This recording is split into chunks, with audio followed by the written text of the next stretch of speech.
God, we come to you in a place of recognition that we need that kind of grace. God, that in our own power, in our own state, we are broken, we are sinful.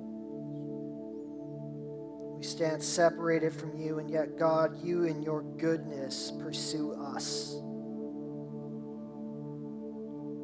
I pray this morning that as we spend a few moments looking at your word, looking at how you are a God who redeems, that we would feel both the weight and the joy of that truth. That your amazing grace would extend to us. We pray this in Jesus' precious name. Amen. Amen.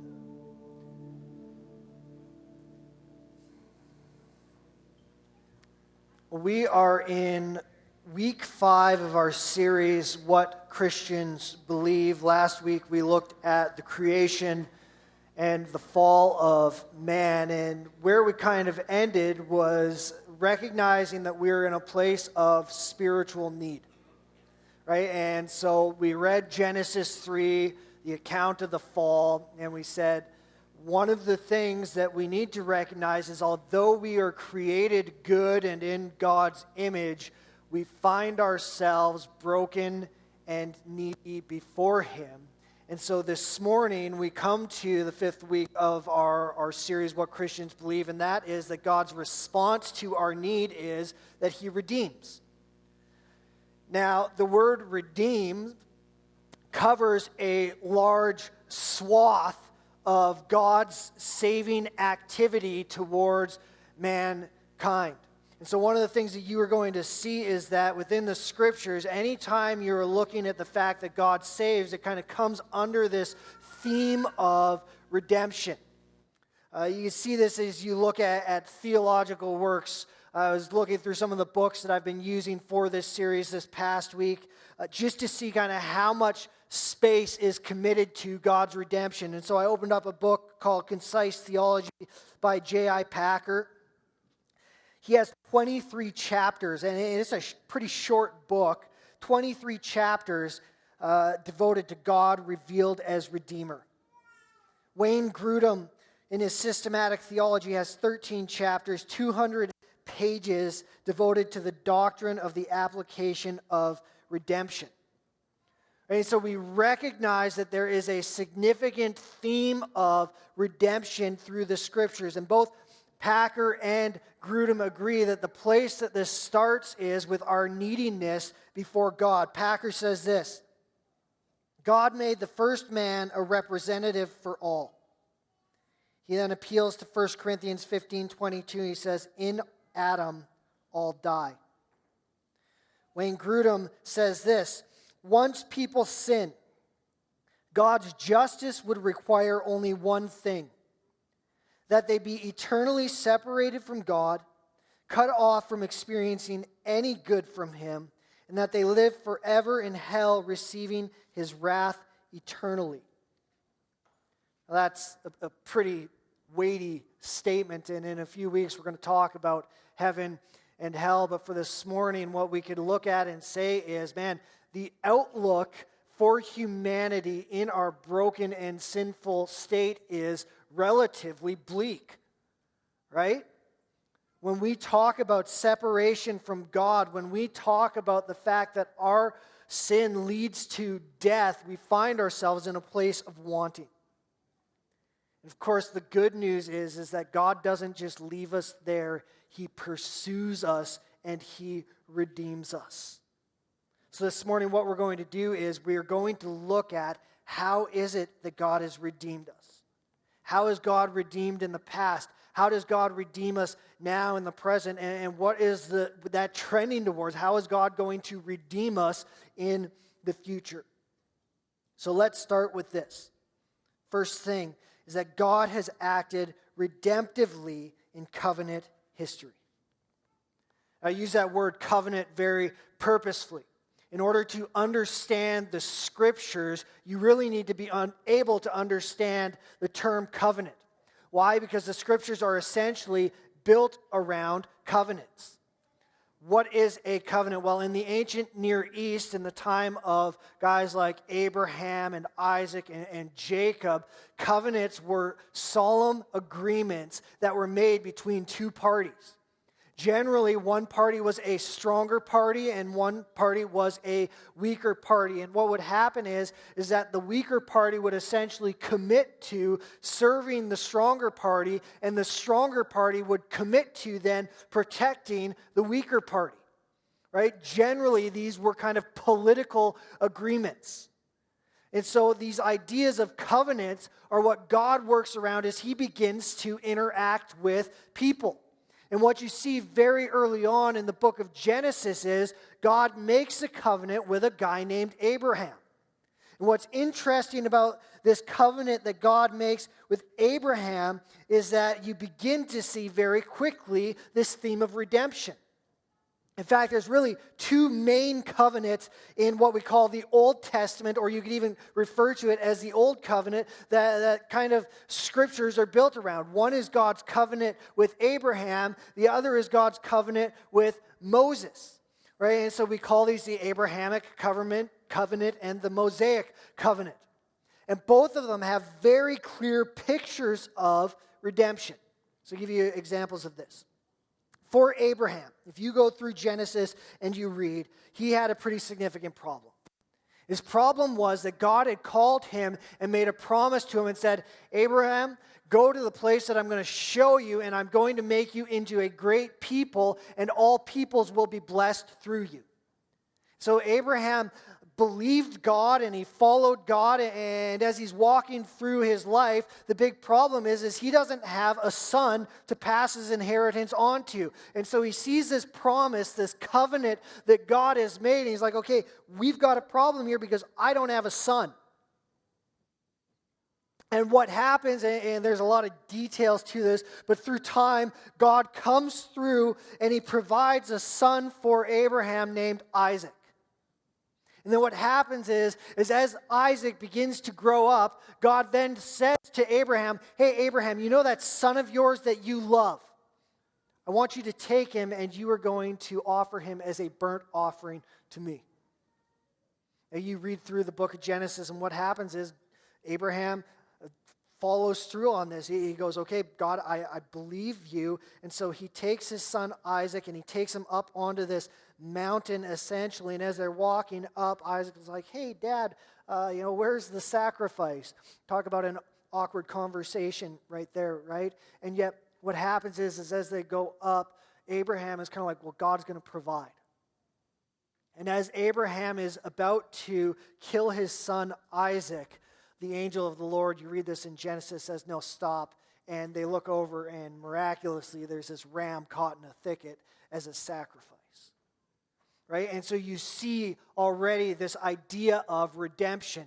Abraham goes up the mountain with Isaac, and he's essentially going to lose his son. And what happens? God comes through and redeems. The next big picture of redemption that you see is through the Mosaic covenant.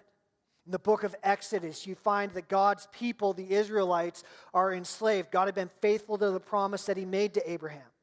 He had grown Israel, his descendants, into a great nation, and they're in Egypt, and Egypt sees all of these Israelites kind of walking around, and they go, man, there's too many of them, so let's oppress them, let's push them into slavery, they can do our work. And God says, okay, the time has come, I'm going to bring Israel up out of slavery, and they're going to be redeemed. And the way that he does this is through what we call the Passover. So you read in the book of Exodus, the Passover, God tells Moses to tell the Israelites to take a pure and a spotless lamb. And then to kill that lamb and to take the blood from that lamb and to apply it to the doorposts of their home. And then what's going to happen is the angel of God is going to pass through Egypt, and when he sees the blood of the lamb over the doorpost, he's going to pass over those homes. But if there is no blood of that lamb, then he's going to kill the firstborn in that home. And what happens is God is faithful and he follows through on what he says he's going to do. And through that great act, he brings Israel up out of slavery from the land of Egypt. He redeems them. right? And so you have these covenants where you see that God is acting redemptively in history. What we could say is, okay, if God acts redemptively in history, that's probably good news because that's indicative of how he's going to continue to act. And one of the things that we see that is really quite incredible is that the covenant essentially is not so much based on the people of God's faithfulness and obedience, but rather it's based on God's faithfulness. One of the things when you look at the story of Abraham is there's this kind of bizarre event. And Abraham, this is in Genesis 15, kind of meets with God essentially, and he takes these animals and he cuts them in half, and then he kind of sets them out. And we read that and we're like, man, that's kind of bizarre. But what you find is that in the ancient Near East, when covenants were made between two parties, the stronger party and the weaker party, it was not uncommon for them to take animals and cut them in half to move them to the side, and then the weaker party would walk through the center of those animals, symbolizing, may this be done to me if I break this covenant. Now you go to the book of Genesis and what happens? Who walks through the middle of those animals that are cut apart? You read Genesis 15. You see what's kind of called a theophany, where God shows up. And God walks through the middle of these animals that are cut apart. And so the stronger party is saying, may this happen to me if I break my word. And you begin to see something of the character of God that shows us that he is going to follow through on his promises. That he is going to follow through on his covenants. And that's good news for us. So we see that God acts redemptively in history. God also acts redemptively then through Jesus. So let's talk about this for a minute. One of the things that you will learn about as you go through school is this literary tool called foreshadowing, right? Where something that happens in a story, or oftentimes you'll see in a movie, is kind of showing you what is going to come. Right? So one of my favorite examples of this, there's some arguments about what the great trilogies are when it comes to movies over the course of the last however many decades, and people will argue back and forth, Star Wars or Lord of the Rings. And the one that often gets forgotten, in my humble opinion, is Jurassic Park, right? So you get the first 3 Jurassic Park movies. Now, in Jurassic Park, what happens, is that dinosaurs eat people, so that's always fun to watch. But you have this act of foreshadowing that happens. So in the first Jurassic Park especially, you've got kind of these people are in the Jeeps and they're by this giant paddock, and there's supposed to be a T-Rex in this big cage, and he doesn't show up, and then there's a storm and everything's going sideways. And what happens is you hear this thud, thud, thud, and you look and these puddles begin to kind of have this like ripple effect, right? Why? Because the T-Rex is going to eat somebody, right? You just know it's this act of foreshadowing. When the water ripples, somebody's getting eaten, right? It happens in the second one too, right? Anytime the T-Rex is coming, there's water that ripples, somebody gets eaten. Foreshadowing, right? So you know how this works. One of the things that we see in the scriptures is that God uses historical foreshadowing very specifically. So specifically, in fact, that we often call it typology. Meaning that there are types in the Old Testament that kind of prefigure or show us what's going to happen in the New Testament. So track with me here for a moment. When Jesus shows up, people recognize that the Old Covenant is being fulfilled. Example of this we see in John's Gospel. John the Baptist is baptizing people. And Jesus comes and John looks at him and he says, "Look, the Lamb of God." And what John the Baptist has recognized is that the Old Testament was foreshadowing who Jesus is. Right? And you could go back to these covenants that we've talked about and their inauguration and go, hey, look, Jesus does the same thing. Right? So let's go back to Abraham and Isaac. What happened with Abraham and Isaac? They go up the mountain, and Abraham is supposed to sacrifice Isaac, his son, and God intervenes and provides a lamb. What happens in the New Testament? God allows his son to go up the mountain to the hill, but he does not spare him. He sacrifices him as the one who inaugurates the new covenant. Man, you look at the Passover. What happens? God has this perfect lamb who's killed, and the blood of that lamb is applied to the doorposts of people's homes. Jesus is the lamb who, when he is killed, sacrificed, dies on the cross. When we apply his blood through faith to our lives, the wrath of God passes over us, and he brings us up out of slavery into promise. Right? And you begin to see how all of these things that are happening in the Old Covenant, yes, they are historical, but they are also painting a picture of where we stand here and now. And so what we begin to see time and time again is that God is a God of redemption, and the way that he redeems is through the sacrificial blood shed by his Son. One of the most kind of pressing texts on this was written 700 years before Jesus was born. The prophet Isaiah, speaking through God's kind of inspiration, said this in Isaiah 52:13 and 53. Behold, my servant shall act wisely. He shall be high and lifted up and shall be exalted. As many were astonished at you, his appearance was so marred beyond human semblance, and his form beyond that of the children of mankind. So shall he sprinkle many nations. Kings shall shut their mouths because of him. For that which has not been told to them they see, and that which they have not heard they understand. Who has believed what he has heard from us? And to whom has the arm of the Lord been revealed? For he grew up before him like a young plant, and like a root out of dry ground. He had no form or majesty that we should look at him, no beauty that we should desire him. He was despised and rejected by men, a man of sorrows and acquainted with grief. And as one from whom men hide their faces, he was despised, and we esteemed him not. Surely he has borne our griefs, and he has carried our sorrows. Yet we esteemed him stricken, smitten by God, and afflicted. But he was pierced for our transgressions, he was crushed for our iniquities. Upon him was the chastisement that brought us peace, and with his wounds we are healed. All we like sheep have gone astray. We have turned every one to his own way. And the Lord has laid on him the iniquity of us all. He was oppressed. He was afflicted. But he opened not his mouth.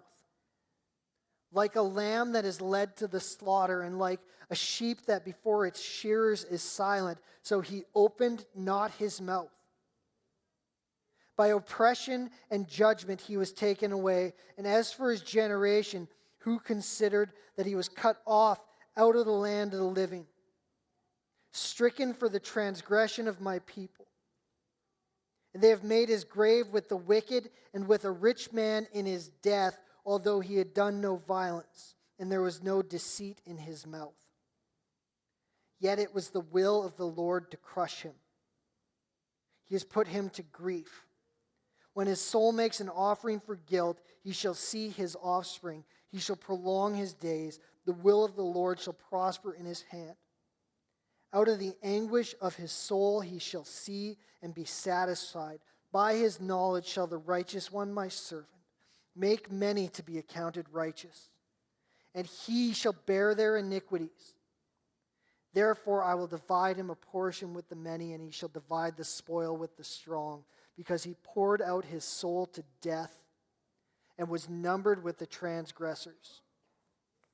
He bore the sin of many and makes intercession for the transgressors.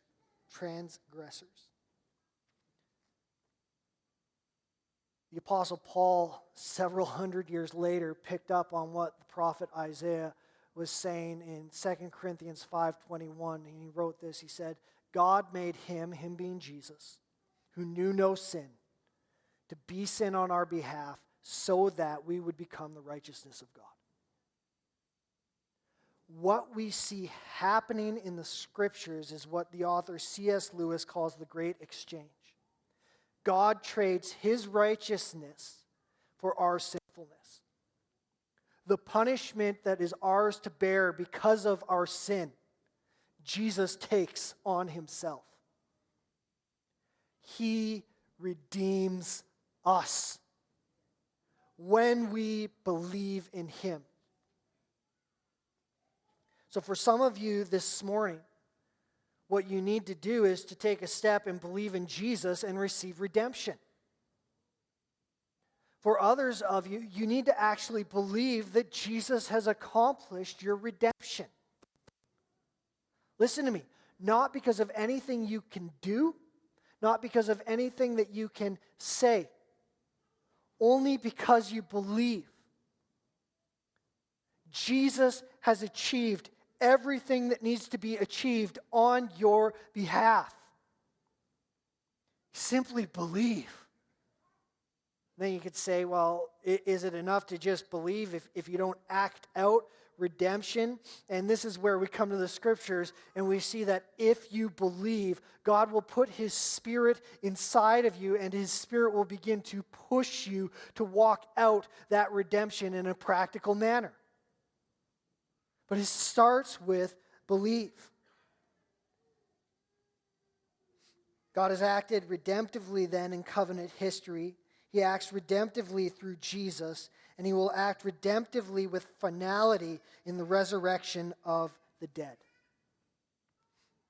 It's interesting, you go to the book of Acts, and in chapter 17, you get an account where the Apostle Paul is in Athens. And Athens is this really quite pagan city, and Paul begins having conversations with these pagan philosophers. And one of the things that he says as he comes to the end of his discussion is there is going to come a day where God will judge the living and the dead, and he has given proof of this through the resurrection of Jesus. And people kind of heard this, they're like, so you're saying somebody came back from the dead? And Paul goes, yes, that's exactly what I'm saying. And what we see as we track through the scriptures over and over again is that there's this kind of tension where we live in a reality where redemption is at work and it is purchased, but it's not quite finalized as of yet. Theologians refer to this as the already not yet paradigm. And we see this often. The kingdom of God is here, it's already, and yet it's not yet. One of the places we see this most often, and we could talk about it, is physical healing, right? You look at the ministry of Jesus and what happens when people come to him. People who have needs, people who have physical needs. He's healing them left, right, and center. And you see this kind of inbreak of the kingdom of God in a reality where physical brokenness is being made whole. Jesus is showing kind of what's to come. And what happens is the apostles continue this ministry by and large where people come and they pray for them and they would be healed of physical infirmities. And you see this kind of picture of the inbreak of the kingdom of heaven. And what happens through history is you see that there are times where God is healing people and you see these pictures of the inbreak of heaven. And yet even in the New Testament, you already begin to see that there are times where people of great faith are praying for physical healing, and it doesn't always happen. Right? One of the texts that you look at this, Paul writes to Timothy, and he says, hey, listen, why don't you take some wine for your frequent illness and your stomach's upset sake? He's essentially the equivalent of, hey, have some Tylenol or some ibuprofen. Right? And you begin to see this tension that's developing where, yes, God heals, and yet there is more to come. And so we live in this tension where sometimes God will physically heal people, and it's good for us to pray and to believe for that to happen. And yet we live in this tension where sometimes God doesn't answer that prayer. And we have to say, God, you know what you're doing, and I will trust you. Right? Already and not yet. And we see the same type of reality that takes place in redemption. We see the same type of reality that takes place in what we call our sanctification.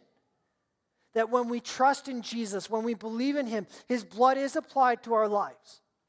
In the same way that the angel of God passed over the homes back in Egypt when the blood of the Lamb was applied, God's wrath passes over us. We are sanctified. We are clean. And yet what happens? And I don't know about you, but I still struggle with sin. And so I find myself in a place where positionally I am redeemed. And yet there's also this practical aspect where I am being redeemed. By God's grace, the things that I struggled with 10 years ago, I struggle with less now. Why? Because His Spirit is at work in me, redeeming me. One of the things that I often compare this to is sports, right? And I think there's good parallel here. I remember when I was 9 years old, we moved from British Columbia down to the States. We moved to Oregon. And because the States are kind of fanatic, they had a full contact football league for 9-year-olds, right? And so I was like, well, why not? Let's do this. And I remember we moved and I went and I joined this football team. And so what happens is I get the pads, I get to put all of that on, I put the helmet on, I put the mouth guard in, right? And I go out on the field and I was a football player. And yet what I realized over the course of the next 4 years is every season I played football while we lived in the States was there was always a bit more of me becoming a football player. Putting on the pads and walking out on the field, made me a part of the team, and yet I had to learn how to tackle. I had to learn the rules of the game. I had to begin learning playbooks and what to do on different plays. Grade 8, 5'3", 130 pounds, my coach decided to put me on the offensive line. I had to learn how to not die, right? Like there's this process that's happening where you are walking through, yes, I'm a football player and I'm becoming a football player. Yes, I'm redeemed and I am being redeemed. And then what we see is that there is a hope where that process comes to a place of completion. Listen to me. One day, either your lungs are going to stop breathing and your heart's going to stop beating, or Jesus is going to return. One of those things is going to happen. And when that happens, this process of redemption becomes complete. God completes this work of making us holy, where sin and brokenness no longer have a hold on us. He is faithful to complete the work that He begins. And so our hope is not in the fact that, man, we're just going to live in a messed up world forever and constantly be in this process. Our hope is in the fact that Jesus has bought us, He has redeemed us, He is redeeming us, and there comes a day when that redemption will be made whole and we will spend eternity with Him. And I think sometimes as believers, we've become so distracted with so many other things because life is difficult at times, or it's really, really good at times. It's just easy to become distracted wherever we're at. And what the scriptures call us back to day in and day out is to walk out this process of being a people who are redeemed and being a people who are being redeemed. And then what we do as we walk that process out is we also share that with the people around us. Listen to me, redemption is a communal process. Nothing is going to help you kind of rub off the edges of your unsanctified life more than having to interact with other people. And so we walk out redemption together and we share it with the world. God has not saved us to gather on a Sunday and then to go about our lives. He has saved us, He has redeemed us for His glory, and to share that with the world. So Bethel Church, this morning, what we're going to do is we are going to remember and we are going to proclaim that we are a people who are redeemed. We are a people who are being redeemed. And the place in the scriptures I think that we see that most clearly is, again, when we come to the Lord's Supper. And we are reminded that His body was broken for us, His blood was shed for us, and that's where we find our life. So I'm going to invite you this morning to come again to the Lord's table, and in a moment we will remember and we will proclaim that together.